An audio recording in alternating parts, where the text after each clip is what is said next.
Assalamualaikum warahmatullahi wabarakatuh. Selamat datang kembali di channel Kandana Wong. Ini adalah edisi perdana dan cerita perdana dari playlist Ramayana sesuai pakem. Kali ini kita akan menceritakan tentang kehamilan seorang permaisuri.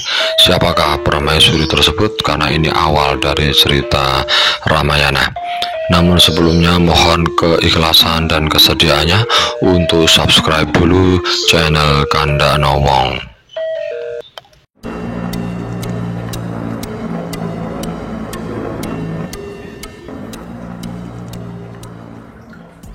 Di utara Sungai Gangga adalah sebuah kerajaan besar Kosala. Berkat Sungai Sarayu, tanah kerajaan itu subur. Ibu kota kerajaan Ayodhya yang dibangun Manu, penguasa masyhur dinasti titisan Batara Surya. Dari penggambaran Walmiki tampak jelas bahwa ibu kota Kosala tidak kalah megah jika dibandingkan dengan kota-kota modern. Pada zaman India kuno, peradaban kota memang telah mencapai tingkatan yang tinggi. Raja Dasarata memimpin kerajaan dari ibu kota Ayodhya.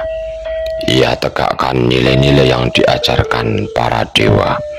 Kemasyhurannya tersebar di ketiga dunia. Ia setara dengan Batara Indra dan Kubera. Rakyat Kosala hidup bahagia, makmur dan berbudi luhur. Kerajaan itu dilindungi para prajurit yang sangat kuat. Tidak ada pasukan musuh yang berani mendekat. Ibu kota kerajaan dilindungi benteng kokoh yang dikelilingi parit-parit lebar dan sarana pertahanan yang melimpah. Seperti namanya, Ayodhya menggetarkan para musuh. Karena Ayodhya sendiri berarti kota yang tidak dapat dikalahkan melalui perang. Dasarata memiliki 8 menteri yang bijaksana. Mereka selalu siap memberikan nasihat dan melaksanakan perintah raja. Para resi besar seperti Resi Wasista dan Resi Wamadewa, juga para brahmana lainnya mengajarkan dharma serta menjalankan ritual dan upacara kurban. Pajak dibebankan tidak memberatkan rakyat. Hukuman atas para pelaku kejahatan begitu adil dan disesuaikan dengan tingkat kejahatannya. Karena dikelilingi para penasihat dan negarawan terbaik, kemasyhuran raja bersinar terang seperti layaknya matahari. Tahun demi tahun berjalan dengan mulus, meskipun dikelilingi kemakmuran dan keberlimpahan. Dasarata dicekam satu kegundahan. Ia belum memiliki putra. Suatu hari, pada awal musim panas, ia berpikir untuk mengadakan upacara persembahan kuda guna memohon dikaruniai seorang putra. Ia pun minta wejangan kepada para penasihat spiritual. Setelah itu, ia perintahkan Resi Risharingga untuk memimpin upacara. Ini adalah upacara yang sangat besar. Para tamu yang diundang antara lain adalah para raja dari kerajaan-kerajaan tetangga. Tidaklah mudah menyelenggarakan upacara besar ini.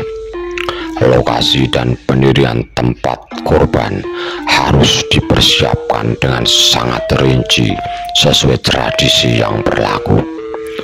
Ada ahli khusus yang mengarahkan penataan segala sesuatu yang dibutuhkan dalam upacara. Acara itu membutuhkan pendirian kemah-kemah besar yang dapat menampung, menjamu dan menghibur puluhan ribu tamu, termasuk di dalamnya para pangeran dan resi dari daerah sekitar.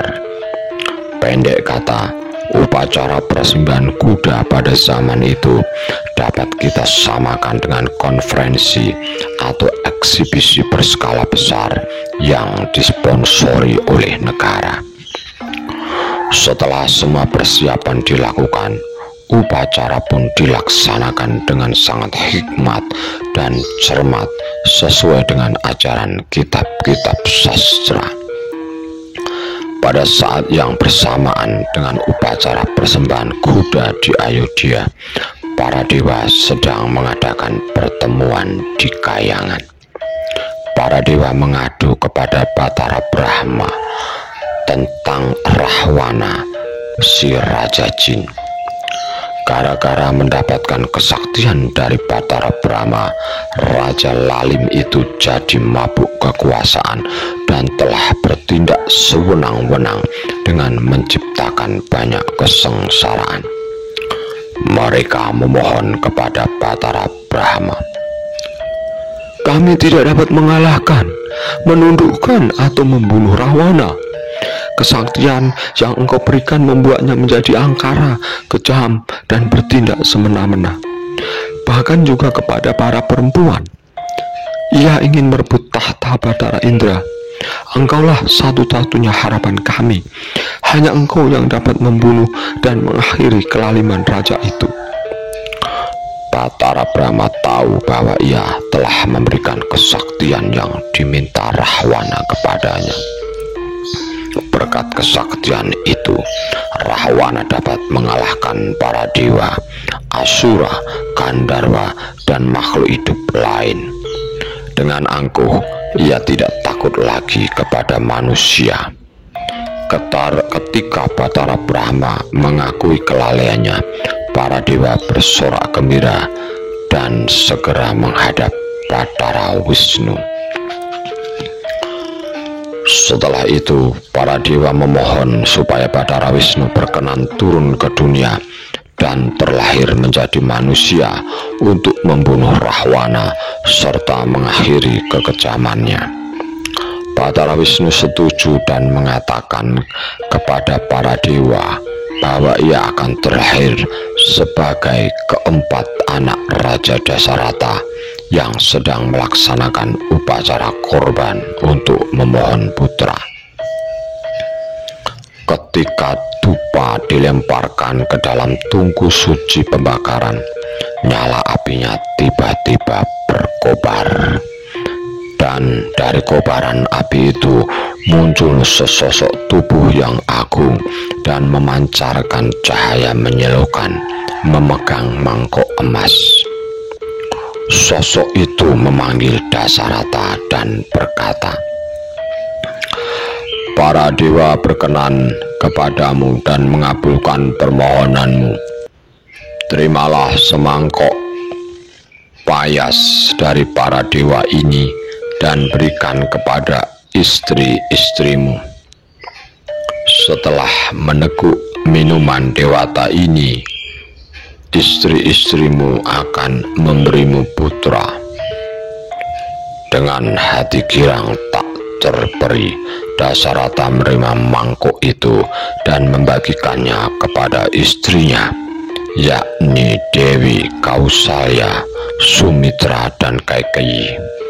Ia berikan sebagian kepada Dewi Kausalya dan sebagian yang lain kepada Sumitra. Separuh sisa bagian Sumitra diberikan kepada Kaikeyi dan sisanya dihabiskan Sumitra. Seperti pengemis yang menemukan harta karun terpendam, ketika permaisuri itu gembira bukan alang kepalang. Tak lama kemudian, ketiganya pun mengandung.